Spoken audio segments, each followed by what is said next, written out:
I've got an insatiable appetite for life, and I want more.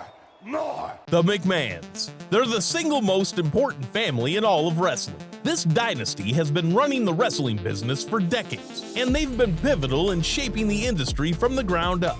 From humble beginnings in the old territorial days to the over-the-top entertainment we see today, the McMahons have been there every step of the way. So, how did it all start? Well, it all began with Vince's father and grandfather, who were also in the wrestling business. But it wasn't until Vince and his wife stepped onto the scene that things really took off. They took the world of wrestling and turned it into a full-blown spectacle, complete with pyrotechnics, music, and larger-than-life personalities. But it wasn't an easy road getting here, which is why today we explore the wild truth about the McMahon family. You see, Vince's childhood was a far cry from the pomp and luxury he's now accustomed to. In fact, the man himself has described his early years as downright abject, growing up dirt poor in a trailer park in North Carolina. As if that wasn't bad enough, Vince's parents split when he was just a baby, so he never really knew his old man. Instead, he was raised by his mom and an ever-rotating cast of abusive stepdads. It was a tough life, to say the least. But young Vince was a fighter. He learned to hustle and claw his way up from the very bottom of society's ladder. And claw he did. By the time he hit his teenage years, Vince had already had enough of his miserable home life. So he packed his bags, bid his mom farewell, and set out on his own. After graduating from East Carolina University, McMahon embarked on a forgettable career as a traveling salesman, but he was meant for bigger things, for he was destined to become the mastermind behind the WWF, Worldwide Wrestling Federation. In 1969, he made his debut as a ring announcer, and the world would never be the same again.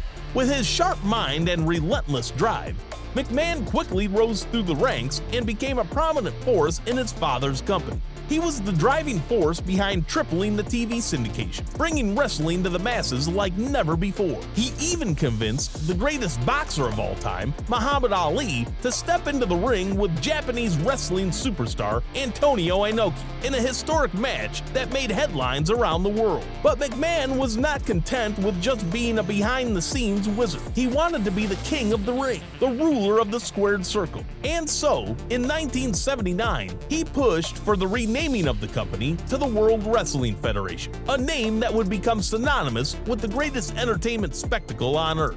But that was just the beginning. On February 21st, 1980, McMahon founded Titan Sports, and the wrestling world would never be the same again. With his wife Linda as co-chief executive, he set out to conquer the world of sports entertainment, and he did it with style. The headquarters of Titan Sports were established in South Yarmouth, Massachusetts, using the now defunct Cape Cod Coliseum as a home base for the company. McMahon took the helm as chairman, and the rest is history. Titan Sports acquired control of the CWC from McMahon's ailing father, who would sadly pass away in May 1984.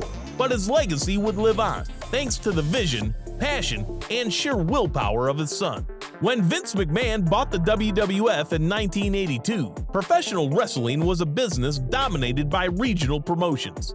But McMahon had a different vision of what the industry could become. He saw a future where wrestling could be a national phenomenon, where fans from all corners of the country could enjoy the spectacle of larger-than-life characters clashing in the ring. To make this vision a reality, McMahon began expanding the company beyond its Northeast U.S. stomping grounds and signing talent from other promotions, such as the American Wrestling Association.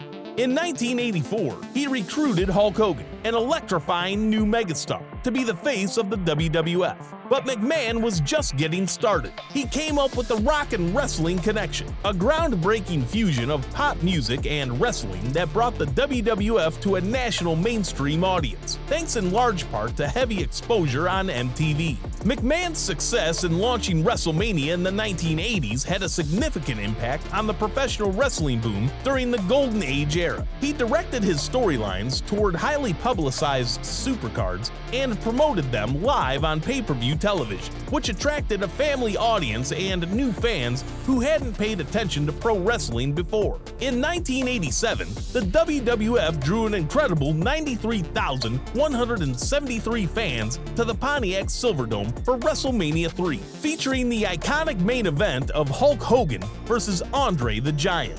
After WrestleMania's success, Vince McMahon knew he had changed the industry forever and wanted to keep the business in the family. He involved his wife Linda as co-CEO, and their children Shane and Stephanie began working at the ground level, even acting as referees and merchandising models on screen for a time. However, Vince limited himself to the commentator role as his ownership was never acknowledged on screen. This changed in 1994 when he was accused by the federal government of distributing anabolic steroids to his wrestlers, but he was eventually cleared of all charges. Anyways, in the late 1990s, many WWF stars moved to rival company WCW, and McMahon and his family had to get creative to compete. They went into battle with WCW in a period known as the Monday Night Wars, and created the Attitude Era, which marked their second boom period. As an on-screen villain, McMahon shone, bringing out the best in his opponents while sometimes aligning with or opposing characters such as Mick Foley,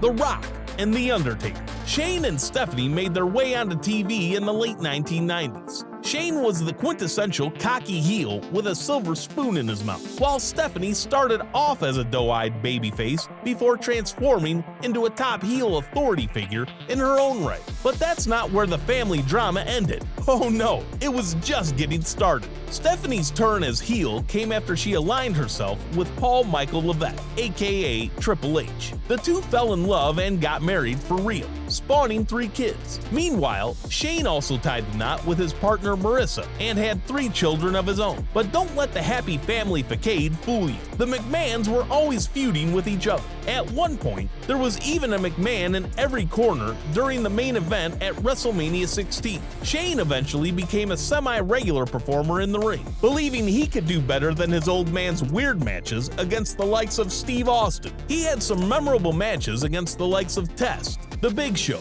and Kurt Angle. And Stephanie even became WWF Women's Champion at one point. Talk about a family of overachievers. In March 2001, Vince bought out his competition and became the sole owner of WCW, effectively ending the Monday Night Wars. Shane appeared on the last episode of Nitro to announce that he owned the Southern Wrestling promotion, but it was all kayfabe, of course. This led to a father versus son match at WrestleMania 17, with all 4 McMahons finally getting involved. Shane won in the end and vowed to restart the war, making WCW a powerhouse once again. The whole story ended in November 2001 when WWE came out on top during the winner-take-all match. After this, the McMahons took the WWF public and allowed it to be listed on the New York Stock Exchange, opening it up to investors and increasing its value exponentially in the following years. Vince even formed the XFL, an aspiring challenger to the National Football League that focused on individual characters and fast-paced gameplay. It didn't catch on quite the way he expected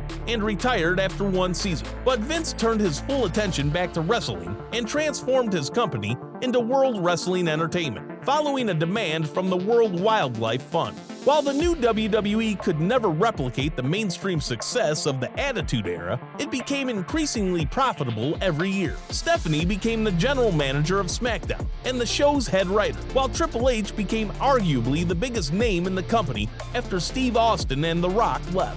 But not everyone was thrilled about the new power dynamic. Shane felt like his position as heir apparent was being undermined by his sister and brother-in-law's rising political power, and decided to leave WWE altogether in 2010. He became the CEO of China-based video-on-demand and broadband companies China Broadband Inc. and You On Demand. Meanwhile, WWE shifted to a more PG-themed product after the death of Chris Benoit and started picking up bigger name sponsors, allowing their profits to keep growing. Even though many fans were turned off by the quality of show, WWE was more successful than ever. Linda left the company in 2009 to pursue a career in politics. According to reports, her and Vince don't get along anymore and live separately. With Shane no longer being a major stakeholder in the company, it was largely believed that Triple H and Stephanie would take over after Vince. But ever since the recent WWE UFC merger,